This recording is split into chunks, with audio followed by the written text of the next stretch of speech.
हाय बच्चों, welcome back to सीयूडी वायरा 24/7। मैं हूं आयुषी मैम और बहुत ही खतरनाक वीडियो आज मैं आप लोगों के लिए लेकर आई हूं क्योंकि बच रहे हैं 30 दिन और एक फाइनल रिमाइंडर 200 में से 200 केमिस्ट्री में लाना है। रिकॉर्ड रजिस्ट्रेशन रहे हैं केमिस्ट्री सब्जेक्ट में। सबसे ज़्यादा रजिस्ट्रेशन एक अगर एज अ डोमेन में बात करूँ तो वो केमिस्ट्री में रहे हैं। 7 लाख से ज़्यादा बच्चों ने पेपर के लिए अप्लाई किया है। तो competition is real and yes you need to be on your best version, ठीक है। And I think my army is always the best क्योंकि हम लोग बहुत सही तरीके से पढ़ाई कर रहे हैं, प्लान के साथ मूव ऑन कर रहे हैं। और अगर कोई बच्चा अभी तक इस आर्मी का हिस्सा नहीं बना है तो उसका बहुत बहुत स्वागत है क्योंकि हमारी आर्मी हमेशा जीतती है और हम केमिस्ट्री में 200 में से 200 लाकर रहेंगे अगर आप मेरे प्लान को फॉलो करते हैं तो, ठीक है। चलिए वीडियो को शुरू करते हैं। बहुत सारी बातें हैं जो आपको बतानी है। समझिए प्लान के साथ पढ़ना क्या होता है। आपको समझना है कि जो केमिस्ट्री है हमारे पास 3 हिस्सों में है, फिजिकल केमिस्ट्री है, ऑर्गेनिक और इनऑर्गेनिक है, ठीक है। अब किसी बच्चे का फिजिकल अच्छा होता है, किसी का ऑर्गेनिक, किसी का इनऑर्गेनिक, लेकिन आपको अच्छा बनाना है on the basis of weightage. जो पेपर में वेटेज आएगा उसके अकॉर्डिंग आपको उस सब्जेक्ट को अपना स्ट्रॉन्ग, उस सेक्शन को स्ट्रॉन्गर या वीकर बनाना है, ठीक है। अगर बच्चों मैं आपको एक रफली वेटेज बोलूं तो रफली वेटेज मेरे पास फिजिकल केमिस्ट्री 40 से 50 नंबर का बन रहा है, ठीक है, जो पिछले साल का वेटेज देखा गया है। इनऑर्गेनिक 30 से 40 नंबर का है और सबसे स्ट्रॉन्ग हमारा होना चाहिए ऑर्गेनिक क्योंकि वो 90 टू 100 मार्क्स का बनेगा। मतलब आधा पेपर 200 में से आपका ऑर्गेनिक का ही बन रहा होगा। तो आप समझिए क्योंकि अच्छा इसका सिलेबस भी बहुत सारा है, ठीक है। तो सबसे ज्यादा सिलेबस भी ऑर्गेनिक का ही है, फिर फिजिकल का है, फिर इनऑर्गेनिक का है। तो उस पर्सपेक्टिव में आपका वेटेज भी डिवाइडेड है। तो आपको जो फोकस रखना है वो कहाँ पे रखना है, अच्छा किस सेक्शन में आपको क्या पढ़ने की जरूरत है, सब कुछ मैं बच्चों आपको यहाँ पे बता रही हूँ, ठीक है। तो ये वीडियो ना सेव कर लेना क्योंकि इसमें सारी ट्रिक्स जो आपके लिए अगले 30 दिन के लिए चाहिए वो मैं यहाँ पे डाल रही हूँ, ठीक है। तो कमेंट सेक्शन में बताना तुम्हारा सबसे स्ट्रॉन्ग सेक्शन कौन सा है, फिजिकल है, ऑर्गेनिक है या फिर इनऑर्गेनिक है, ठीक है। चलिए तो शुरू करती हूँ। सबसे पहले ना फिजिकल को शुरू करते हैं। अब देखो फिजिकल में अगर आपको अच्छा करना है, ठीक है, तो क्या क्या करना पड़ेगा, ठीक है।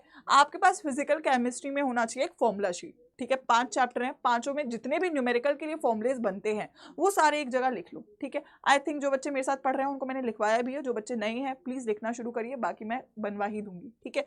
फिर ग्राफ्स आते हैं। अब जैसे केमिकल काइनेटिक्स के ग्राफ है, सोल्यूशन में 1-2 ग्राफ है, इलेक्ट्रो में 1-2 ग्राफ है, सरफेस में 1-2 ग्राफ है। तो जो ग्राफ्स हैं वो सारे एक जगह होने चाहिए ताकि जब आप बाद में रिवीजन कर रहे हो तो आप बस उस पेज को देख लो, ठीक है। उसके बाद एग्जाम्पलर के जो एमसीक्यूज है वो जरूर करने हैं, ठीक है, क्योंकि ना वैसे बहुत ज्यादा डिफिकल्ट फिजिकल के क्वेश्चंस आएंगे नहीं पेपर में। जैसा आप डरते हो यार न्यूमेरिकल से, तो न्यूमेरिकल भी 2 या 3 मैक्सिमम बनते हैं पेपर में और 2 या 3 न्यूमेरिकल भी मुश्किल नहीं बनते हैं। तो जो लेवल है वो बहुत डिफिकल्ट नहीं है न्यूमेरिकल का पर्टिकुलरली, बट आप कंसेप्चुअल है, अगर आपका कंसेप्ट क्लियर है तो आप न्यूमेरिकल्स को कर पाओगे। तो प्रैक्टिस करना इंपॉर्टेंट है। तो शुरुआत के लिए आप एग्जाम्पलर उठाइए और एग्जाम्पलर के एमसीक्यूज कंप्लीट करिए। मैंने काफी हद तक यूट्यूब पे करवाए भी हैं, अदरवाइज आप केवल मतलब शुरू करने के लिए यहाँ से शुरू कर सकते हैं, ठीक है। फिर ऑब्वियसली प्रीवियस ईयर क्वेश्चंस करने हैं तो कम से कम 250 प्लस अगर मैं पीवाईक्यू फिजिकल का कर लेता हूँ तो फिर आप ना कंफर्टेबल हो जाओगे। आपको समझ में आ जाएगा कि यार क्या न्यूमेरिकल आ रहा है, किस टाइप का सवाल बन रहा है, और कहीं ना कहीं आप काफी इजीली यहाँ पे फिजिकल केमिस्ट्री में चीजों को स्कोर कर पा रहे होंगे, ठीक है। ओके, आइए अब बढ़ते हैं सबसे अहम सेक्शन पे और वो है हमारा ऑर्गेनिक केमिस्ट्री, ठीक है। मैंने आपको बहुत बार बताया कि और ऑर्गेनिक में अगर आपको अच्छा करना है तो आपके पास 1 पेज का रिएक्शन फ्लो चार्ट होना चाहिए। एक रिएक्शन का chart, for example halo alkane का, एक एल्कोहल का, एक फिनॉल का, एक ईथर का, जितने भी फंक्शनल ग्रुप है ना सबका एक एक चार्ट बना लो, ठीक है। चार्ट में क्या होगा, प्रिपरेशन और रिएक्शंस होंगे, ठीक है। प्रिपरेशन 4-5 चीजों से बनेगा, एक फ्लो चार्ट बन जाएगा। रिएक्शन 4-5 चीजें उसके ऊपर डाल के अलग अलग चीजें बन रही होंगी। तो आपके पास एक फ्लो चार्ट होना चाहिए। मैं जितने भी बच्चों को प्रतिज्ञा में पढ़ा रही हूँ या प्रतिज्ञा 2.0 में पढ़ाऊंगी तो वहां पे मैं ये दूंगी, बाकी मैं मैराथन्स में भी आपको ये कवर करवाती हूँ, ठीक है। नेम रिएक्शंस, इंपॉर्टेंट रिएजेंट और डिस्टिंग्विशिंग टेस्ट, ये सारे एक जगह लिखे होने चाहिए। फॉर एग्जांपल हमारे अप्रोक्सीमेटली 15-20 के आसपास नेम रिएक्शन है, सारे लिखे होने चाहिए। रिएजेंट्स है कुछ इंपॉर्टेंट, ओजोनोलाइसिस का एक रिएजेंट है, फॉर एग्जांपल ऑक्सीमर्क्यूरेशन, डीमर्क्यूरेशन का है, हाइड्रोपोरेशन, ऑक्सीडेशन है। तो जो इंपॉर्टेंट रिएजेंट्स है वो सारे एक जगह लिख लो ताकि उनका रोल आपको पता हो, पेपर में जब आएगा तो रिकॉल कर पाओ। टेस्ट है, फॉर एग्जाम्पल 7-8 टेस्ट है आपके, कार्बिलामाइन, हिंसबर्ग, ल्यूकस टेस्ट, वो सारे टेस्ट एक जगह लिख लो ताकि आप बस लास्ट में इसको बार बार रिवाइज करोगे आपको याद होने लगेगा। दिन में रोज 30 जो आपके पास मिनट है वो आपके फ्लो चार्ट के लिए, ऑर्गेनिक के फ्लो चार्ट के लिए होने चाहिए। मतलब जो आपने बना भी लिया ना 30 मिनट में आपको हर दिन 2 चैप्टर उठा के रिवाइज कर दो। आज मैंने हेलो एल्केन और एल्कोहल को रिवाइज कर लिया, आज मैंने एल्डिहाइड और अमाइन को रिवाइज कर लिया। तो रोज दिन में 30 मिनट आपको ऑर्गेनिक को देना है क्योंकि सबसे ज्यादा वेटेज भी ऑर्गेनिक का है और आप इसको जितना प्रैक्टिस करोगे उतना आपको याद होगा, ठीक है। लास्टली 300 से ज्यादा हमें पीवाईक्यूज करना है। पीवाईक्यूज अगेन हम कर लेंगे तो हमारे को टाइप ऑफ क्वेश्चन क्लियर हो जाएगा, एग्जाम का लेवल क्लियर हो जाएगा और काफी हद तक जो चीजें हैं वो रिपीट हो रही होती हैं तो वो भी आप लोग का यहाँ पे क्लियर हो रहा होगा, ठीक है। लास्टली इनऑर्गेनिक केमिस्ट्री में 3 इंपॉर्टेंट चैप्टर्स हैं। डिलीटेड चैप्टर्स भी मैं यहाँ पे अलग से कुछ बहुत हाई फाई नहीं करना है, सॉलिड स्टेट यहाँ पे हो जाएगा। जो केमिस्ट्री ने एवरीडे लाइफ है, पॉलीमर्स है, वो 1 पेज के नोट्स उनके काफ़ी रहेंगे, जो कि मैंने मंजिल में भी करवाया और मैं आपको बैचेस में भी उसके 1 पेज नोट्स दे रही हूँ। ठीक है, डी ब्लॉक के लिए ज़्यादा फोकस करें, कन्फिग्रेशन याद होनी चाहिए क्योंकि डायरेक्टली सवाल कन्फिग्रेशन से बनेगा।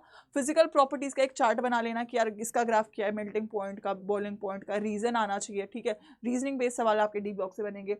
पी ब्लॉक बहुत बड़ा चैप्टर है, मैं इसको शॉर्ट में बोलूँ तो पी ब्लॉक के सबसे ज़्यादा सवाल बनेंगे ऑर्डर वाले सवाल से, जैसे कि आयनाइजेशन एंथैल्पी का ऑर्डर बता दो, हाइड्राइड्स का जो ऑर्डर है, एसिडिटी का, बेसिसिटी का, रिड्यूसिंग नेचर का, मेल्टिंग पॉइंट का, तो ऑर्डर वाले सवाल पी ब्लॉक में बहुत फोकस करना है आपको। और जो एक्सेप्शंस है, ठीक है, एक्सेप्शंस और short notes of important compound, जैसे ना मैंने बनवाया है अभी प्रतिज्ञा में, तो खैर बनवा दिया है मैंने, जैसे नाइट्रोजन है तो एक फ्लो चार्ट बना लो, प्रिपरेशन के 4 रिएक्शन है, फिजिकल प्रॉपर्टी 4 हैं और मेन यूजेस 2-3 है। तो आपको हर एक कंपाउंड का एक छोटा सा फ्लो चार्ट होगा। जब आप इसको 3-4 बार करोगे तो आपको धीमे धीमे याद होने लगेगा, बट ज़्यादा मेजॉरिटी जो सवाल हैं वो ऑर्डर बेस्ड या एक्सेप्शन वाले सवालों से आएंगे। ठीक है, कोऑर्डिनेशन कंपाउंड के लिए ज़्यादा थ्योरी पे फोकस नहीं करना है, प्रैक्टिस ही करना है, क्योंकि प्रैक्टिस बेस्ड सवाल आएंगे, चाहे आइसोमेरिज्म से आए, चाहे वीबीटी से आए, चाहे सीएफटी से आए, चाहे आईयूपीएसी नेमिंग से आए। तो जो कोऑर्डिनेशन है वो मोर अबाउट प्रैक्टिस रहेगा। ठीक है, तो अगर मैं समराइज आपको करूं तो आपको रफली, अगर आप 250 क्वेश्चन यहाँ कर रहे हो, 300 यहाँ कर रहे हो, 250 यहाँ पे कर रहे हो, तो रफली आपके इतने सवाल हो जाएंगे कि आपको जो पेपर का लेवल है वो काफ़ी हद तक क्लियर हो जाएगा और कहीं भी आपको कोई भी दिक्कत इन शॉर्ट केमिस्ट्री में तो नहीं आ रही होगी। ठीक है, अब मैं ये सारी चीज़ प्रतिज्ञा में करवा चुकी हूँ, थ्योरी करवा चुकी हूँ, उसमें प्रैक्टिस शुरू करूँगी। प्रतिज्ञा 2.0 में मैं पूरा थ्योरी पढ़ाना अब शुरू करने वाली हूँ। प्रतिज्ञा 2.0 वालों को प्रतिज्ञा 1 का भी एक्सेस मिला है। यूट्यूब पे मैं मंजिल में एक बार करवा चुकी हूँ, मैंने आपको 1 शॉट्स देने स्टार्ट कर दिए हैं, प्रवेश में मैं आपको क्वेश्चंस करवा रही हूँ, आगे आने वाले कुछ बहुत इंपॉर्टेंट सेशंस है। तो हाँ, काफ़ी हद तक मैंने सब कुछ कवर अप आप लोगों के लिए करवाया है। बैचेस में बहुत ही अग्रेसिवली हो रहा है, यूट्यूब पे भी साइड बाय साइड पैरेलली हो रहा है, और जैसे जैसे एग्जाम नज़दीक आएगा तो ऑब्वियसली सेशन का जो वॉल्यूम है वो इंक्रीज हो जाएगा, उसका जो इंटेंसिटी है वो भी इंक्रीज हो जाएगा। ठीक है, तो मैंने काफ़ी हद तक अपनी तरफ से आपके लिए सब कुछ कर लिया है। जो आपका डेली प्लान होना चाहिए केमिस्ट्री के लिए मैं बोलूँ तो 2 घंटा आपको हमेशा, मतलब अब से, क्योंकि 30 दिन ही बच रहा है, तो एक दिन में 2 चैप्टर कंप्लीट करना है, 2 घंटा लेके बैठेंगे, 2 घंटे में आपको थ्योरी को कंप्लीट करना है, रिवाइज करना है। अब आप ये नहीं कर पा रहे हो तो आपको शायद मेरे साथ जुड़ना पड़ेगा, लेकिन अगर आप कर पा रहे हो तो आप खुद से भी कर सकते हो, बस आप डिसाइड कर लो कि आप कर पा रहे हो या नहीं। 1.5 घंटा आप 2 सेक्शंस में डिवाइड करेंगे, जिसमें आप एमसीक्यू प्रैक्टिस करेंगे। वो बच्चे जिन्होंने अभी अभी पढ़ना शुरू करा है, जिन्होंने सिलेबस पढ़ लिया है, कर लिया है, वो यहाँ पे बीच बीच में ऑल्टरनेटिव डे पे मॉक्स भी दे सकते हैं। आधा घंटा डेली ऑर्गेनिक शॉर्ट नोट्स के रिवीजन का होना चाहिए, ये आपका डेली का प्लान है। अप टू आप 5 मई तक 4 घंटा केमिस्ट्री को दे रहे होंगे। ठीक है, 5 मई तक का मैं आपको बता चुकी हूँ, बाकी सारे सब्जेक्ट्स आप इसके साथ ही अकोमोडेट कर सकते हो। This is for chemistry. जब 5 मई हो जाएगा उसके बाद 5 से 15 मई आपको रोज एक मॉक टेस्ट ऑल्टरनेटिव डे पे करना है। हर मॉक टेस्ट से पहले फुल सिलेबस का रिवीजन लगेगा और डेली हम 50 एमसीक्यूज को सॉल्व कर रहे होंगे। ठीक है, क्योंकि अब यहाँ पे हम थ्योरी नहीं उठाएंगे, यहाँ पे हमने जो शॉर्ट नोट्स बनाए केवल उनसे रिवीजन करेंगे। Right, so this is the plan before 5 May and after 5 May. अगर आप इसको अग्रेसिवली फॉलो कर लेते हो तो आपको केमिस्ट्री में कोई दिक्कत नहीं आएगा, एंड आई थिंक बहुत ही क्लियरली सॉर्टेड। मैंने अब आपको घंटे नहीं बोला कि यार इतने से इतने बजे तक पढ़ो, नहीं, आपको 2 चैप्टर थ्योरी का रोज खत्म करना है, आपको एमसीक्यू प्रैक्टिस करना है, आपको डेली ऑर्गेनिक के शॉर्ट नोट्स रिवाइज करना है। इससे सिंपल तो नहीं हो सकता है, बस आपको ये करना पड़ेगा। अगर आप ये खुद नहीं कर पाते हो तो आप मेरे साथ जुड़ सकते हो। ठीक है, मेरे साथ जुड़ने के 2 ऑप्शन है, एक तो प्रतिज्ञा 2.0 ही है। ठीक है, उसमें आप मेरे साथ जुड़ सकते हो, उसमें सब बच्चे साथ में पढ़ेंगे, फिजिक्स भी पढ़ेंगे, मैथ्स भी पढ़ेंगे। लेकिन अगर आप चाहते हो कि केवल और केवल मैं केमिस्ट्री पढ़ना चाहता हूँ, तो आप केमिस्ट्री के लिए पर्टिकुलरली केमिस्ट्री का जो फर्स्ट टाइम आपका कैप्सूल कोर्स आया है उसको भी ज्वाइन कर सकते हैं। ये कैप्सूल कोर्स हर सब्जेक्ट के लिए अवेलेबल है, लेकिन अगर मैं केमिस्ट्री की बच्चों बात करूँ, केमिस्ट्री के लिए मैं पर्टिकुलरली इसमें पूरे सिलेबस का आपको थ्योरी रिकॉर्डेड मिल रहा है, 1 शॉट भी मिल रहा है। उसके बाद रैपिड रिवीजन हम करेंगे, एक दिन में 2 चैप्टर 15 अप्रैल से, एमसीक्यू पीवाईक्यू करेंगे, लाइव मॉक टेस्ट सॉल्व करेंगे और केमिस्ट्री का टेस्ट सीरीज रहेगा।